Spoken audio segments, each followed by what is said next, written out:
Good morning, traders. It is 8 a.m. Chicago time on Tuesday, the 17th of February, 2015. Thanks for joining. Derivatives trading involves substantial risk of loss and is not suitable for all investors. My personal opinion, market data, and recommendations subject to change without notice. Past performance is not indicative of future results. If you were here yesterday, you probably were privy to the information that came out on the Eurogroup roundtable meeting and how unsuccessful that was. The Eurogroup fails to cement any agreement with Greece on its bailout package. Greece accuses Eurogroup of ignoring a deal already agreed with the EU Commission that called for a 4-month delay and a new contract for growth, returning instead to old demands. So talks completely failed yesterday. The Reserve Bank of Australia's Fed minutes show deteriorating economic outlook sparked the latest interest rate cut, remain concerned about the continued strength of house prices. The UK January CPI year-on-year reading was the lowest on record. Now, again, I want to remind you that the UK, the Bank of England, was slated to be the first of the G7 to potentially raise interest rates, which is what everybody's been concerned about. And here it is with the lowest CPI reading ever. So I doubt the higher rate stance is likely to continue. And then finally, the German February ZOO current situation survey improves for the third straight month on lower oil and weaker euro currency. On that number came out at about 4 a.m. Central. On that, the European markets rallied pretty well to push into the ranges from Friday. Since it's the beginning of the week. Since it's the beginning of the week, I'd like to cover the rest of the week's economic releases. But let's go over today's. Today at 9 o'clock, 30 minutes into the open. February NAHB Housing Market Index expected at 58. At 10:30, we have the usual 52 billion 3-month, 6-month bill auction. At noon, we expect the Swiss National Bank's President Jordan to speak. That's at 11 o'clock. At 11:45, we have Fed's Plosser, who's a non-voting hawk in Philadelphia. And 12:30, we have Bank of England's Haldane in Norwich. And then at 3 p.m. Central with the cash close, we have the December total net tick flows. There's no estimate. And then this evening, or during the Asian session this evening, Central Time, the Bank of Japan is expected to release its monetary policy statement. It's expected to leave its monetary base unchanged at 80 trillion yen. Tomorrow, Wednesday, we have the Bank of England minutes. We have U.S. housing starts, building permits, U.S. PPI, and then also industrial production and cap utilization. Let me turn down my news feed. We also expect the Fed minutes and Fed's Powell to speak. Thursday, we have the ECB's January meeting minutes to be released overnight. Initial and continuing claims in the U.S. Philly Fed leading index, EIA natural gas and crude oil Thursday. And then Friday, we have Eurozone PMI and then U.S. manufacturing PMI as well. They're expecting the economic releases for this week are pretty light, with Friday being the lightest, expecting that to be a pretty lazy day. Let's take a look at what we've done over the last week. So you'll notice that my charts do not contain any of the data from 5 p.m. Central through noon yesterday. That data is completely gone because it's holiday data. I don't need it in my charts. So I just erased that range of data from the database. If I do a reload, it'll come back. But currently, if I pull up the overnight session, you'll see it does not contain any of President's Day information. So what we had yesterday is a sell-off on the Eurogroup announcement for the market to open back up at 2083.5. The market went sideways pretty much through the Asian session and then took a quick pop here on the CPI news out of London. And then also, again, it continued to push higher, and I'll show you that in Euro stocks at 4 a.m. with the release of the German ZU, the ZU number. And we have a double top in the overnight session, a week high at 2093.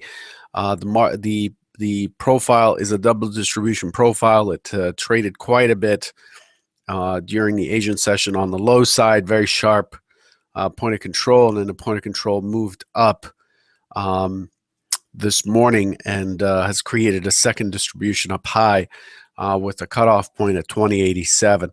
The over underline based on the overnight session is 2087, and that's what I'll be watching this morning.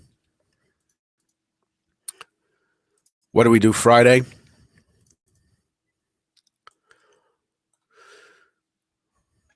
Friday was an open auction out of range. It opened just slightly out of range. It tested and retested the range high, and then it finally drove up and into new all-time highs as expected. The target that I had for the next measured move up was 2093 quarter. It pushed by 5 ticks to 2094.50. I'd like you to note that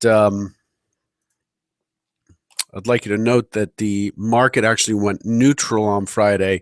Looked fairly bearish. I was looking at this strong rotation down as an indication that we're likely to continue down into through the value area of Friday. That trade did not work out. It ended up pushing up and through the mid again and making new highs. So what we had is a neutral day, neutral down, and then the neutral down got reversed for a neutral extreme on the upside.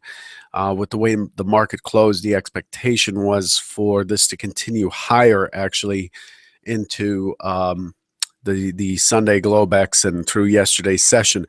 And it was doing okay yesterday until news came out that the Eurogroup meeting was falling apart. The talks during the Eurogroup meeting were falling apart, and the market very quickly dropped through the entire value area left behind on Friday. So Friday we had a balanced profile with an interesting HVN that was created right on the close and right after the pit session, so it creates a bit of a weird thing to read. But overall, the market's trading 2091 right now.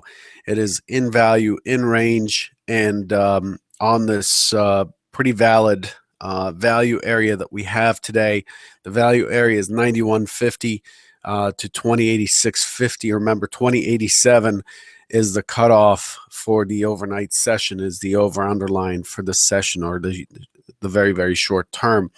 The point of control is at 2088.50 with the mid at the same price. So we've got pretty steady balance, but overall we broke higher as expected. We've finally achieved that 2088.75 break that I've been talking about for several weeks.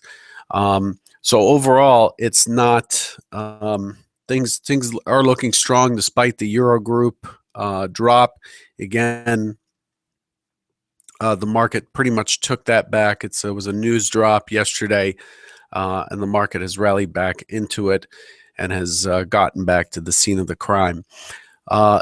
Note that last week, if we look at the weekly, this is a weekly profile charts, all sessions. Last week, the weekly range was the lowest in the last 6 weeks or the last 5 weeks. So we started January right here. This is the first week of January. Actually, this was the end of last year. This is the first full week of January, and the range has been pretty wide every single week, especially the week before last, like 95 points on that week worth of range, finishing on the upside on this in this balance area. And then yesterday, or last week, we continued to push higher. We closed on the high, very bullish week, but the range has compressed. Range is expected to compress on rally days. It also volume is expected to drop. Let's see what the volume is here. Pull up volume histogram. Here we go. So you can see volume for the week also dropped. So right here, last week, the volume is 6.588 million. Before that, 8.5 million. Before that, 9.7 million. So this is another characteristic of a bull run taking hold, is a compression in range and a smaller volume as traders buy and hold. I expect that to continue through this week, although in the past what we've done is we have made new highs and corrected. We've always had, here's a new all-time high at 2,575, and then we correct down. We drop fairly quickly. Every time we've made a new high, we've retraced at least the day after, if not 2 days in. So it's we'll see how that works. But today, I'm expecting all signs are pointing to new all-time highs today again. My primary hypothesis for today is chop. I'm expecting the market to fight the middle here. I expect it to both sides to be interested. Remember, we're still higher than that 2088.75 all-time high. I expect positions to be defended by sellers. I expect those who know that who have seen that the market generally sells off after new all-time highs are likely to step in and try to push down and take advantage of that. But I also see new highs based on the close of Friday. So I'm looking for a choppy early trade, and I expect buyers to dominate the battle and start to move this higher. And I expect the overnight high to be taken out on the overnight stat. So I expect it to push through to 2093 and then put in a new high today. There's not all that much on the calendar that could cause a quick move for us.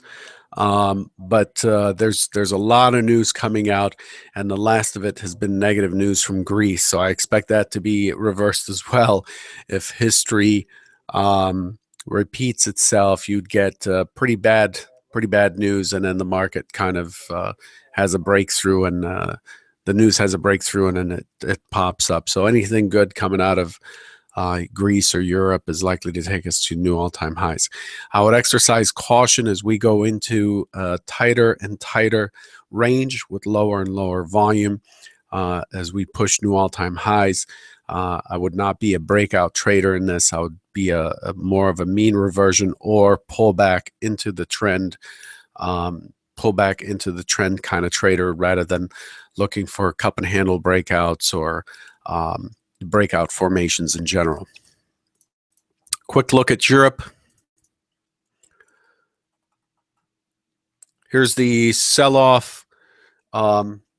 Here's the sell-off that took place on the Greek, the Eurogroup news, and the market gap down slightly, tested up into the close, tested lower, and then found buyers. And then here's the news on the ZOO right here. The German ZOO. So the market's come back to test the point of control left behind yesterday. Very methodical auction. These 2 days are considered, even though we've been in a balance range for a while, these 2 days are considered in balance. Friday and Monday, the MC point of control is at 34.50, and that's the target. 34.46 is the high so far. I expect the Euro stocks to pull back and then to push in and through the 34.50 this morning. So we'll see about that. Again, the trade's going to be dominated by U.S. markets, but that's the overall picture. So we're still working our way to that 35.50 in the Euro stocks. We're just doing it very slowly, and Greece is kind of slowing things down as well. The other thing I wanted to show you is the market profiles on a monthly basis. So we had a fairly active December. You can see the December range is very wide here with a profile that's fairly elongated. January's been very compressed, very compact, and lots of trading in a lower volume, lower range. You can see the range is stretched, and so the profile's not as thick as it is in January. February is a bullish engulfing pattern so far. We have 2 more weeks to February, but we have a gap that we've left behind. So we have a small weak spot here that's likely to be pulled back to and tested. That's at 2072. But overall, February has tested below January. A nice, strong, healthy test, an excess low there. You can see here there's a nice excess low in February, and the market has pushed up and through into what it's doing now. So very healthy, a very healthy auction up and through January's profile, and there's plenty of fuel here to have helped February kind of push through. You can see most of February's volume and time spent is in the upper distribution of January. Quite bullish, as I've been talking about for the last few weeks. Anyway, that's all I had for you for today. Good luck. I'm over my time. Just take it easy this week. It's a shortened week, but we expect a few more surprises from the news. And just make sure you have a plan before you trade, manage your risk, and good luck. Take care.